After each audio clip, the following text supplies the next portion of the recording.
We'll talk a little bit about the difference between tubes and the chips actually. And the funny thing is this chip's so small I'm going to have to hold it up so that you can actually see it. I'm going to put it on my finger. It's kind of tiny. Well, actually I'll put it in my hand. Alright, this is the chip. There you go. What that chip does is literally take the place of this. This is a vacuum tube. And this vacuum tube has two parts, much like this chip probably has two parts. I'm not for positive, but I believe it does. And this is actually two gain stages. This has actually got two amplifiers within one tube, which they call it a triode, a 12AX7 as most people might know them. But this is your typical preamp tube. The chip is the solid state form of this tube. Obviously you can see the difference. One's quite bigger and one's quite smaller. And this has actually got two gain stages. This has basically got two gain stages. Why is that important? Again, because you can change tubes. There's a difference in the way the tubes are actually made, so that you can change the actual colorization of the music that you're playing, the warmth, the clarity, how much distortion is actually being created out of that tube. They all act differently. Yes, from an engineering standpoint, a tube's a tube. They're built to do one thing, to amplify or to oscillate or what have you. But the thing that the engineers don't understand is each tube's made out of different kind of material in a different type of way, and guess what? Different types of material will definitely affect different frequencies at what time things take place and what time they don't take place. Not only that, the clarity of what's being played through that tube. Well, guess what? You're not going to get that with a chip, I don't think. It's pretty tough to get that with a chip, I think. So that's the kind of interesting thing about a tube, is that just by changing a single tube in your amp, you can literally change your tone. Not so much the volume, your tone. There's a big difference.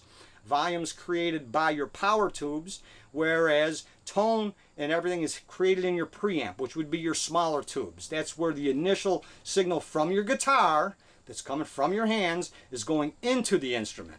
And that sound is really important because from there you can change the frequencies that things happen. That's why you have a tone stack with treble, bass, and mid-range, so that you can change the frequencies. And then more importantly, that will affect your distortion sound also, or your overdrive sound. And with that said, we'll get into the beginnings of that, because this is before solid state, obviously. With tube amps, again, like I was saying, that Mesa or Dumble or whoever did the master volume. Well, here's the thing with that. Amps on their own back then, like I said, were pretty much used for clean tone. When they found out they could actually drive them and get some distortion on them, it was pretty cool. Well, they found there was a sweet spot, or it's just as this the power tube was going into overdrive. That's where the sound came from. The old school sound, I want to say all the way up to late 70s, that sound was really from your power tubes. Actually going into the 80s, even some of the hair bands for that matter, actually used their power tubes to create the distortion. That's where the sound came from. With the conception of high gain, which started with that master volume switch, what that allowed you to do was to overdrive your 12AX7 or your preamp tube before your output tube, which changed the function of your output tube.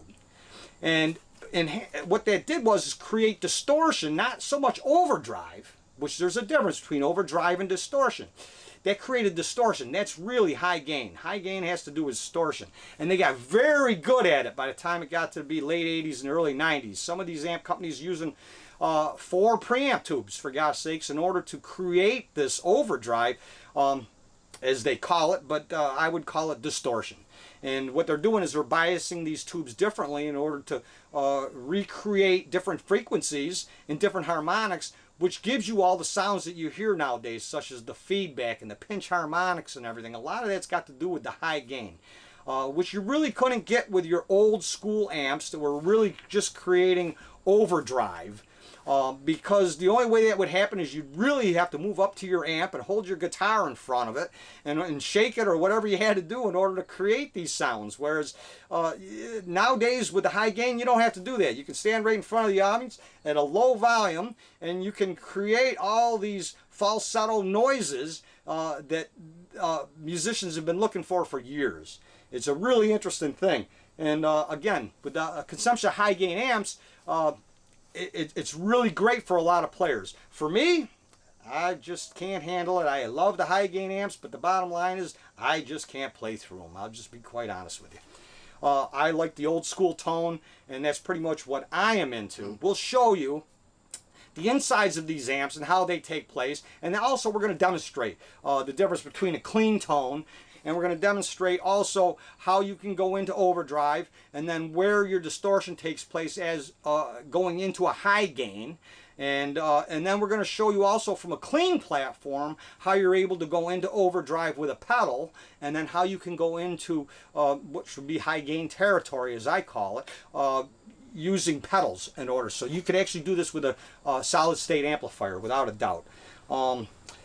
It'll be pretty interesting once we get into it. I think that a lot of people are going to be surprised, actually, and unless you actually do it for yourself, you're really not going to know. This is something that you've got to do on your own. You've got to sit in front of an amplifier, and whether it's swapping tubes or what have you, you'll notice a huge difference. And like, again, you don't have that capability with a solid state amp. And I'm not knocking solid state amps by any means at all. It's just you're limited to what you're able to do with them as far as creating the tone that you may be looking for. Whereas with a tube amp, you can change tubes in order to create different ambiances or different tones to your liking for a particular song. Speakers come into play big time, but that's not what this segment's about. Speakers will make a huge difference as far as the sound that's coming out, as well as the tubes. So there's a lot to this, and again, today we're talking about amplifiers.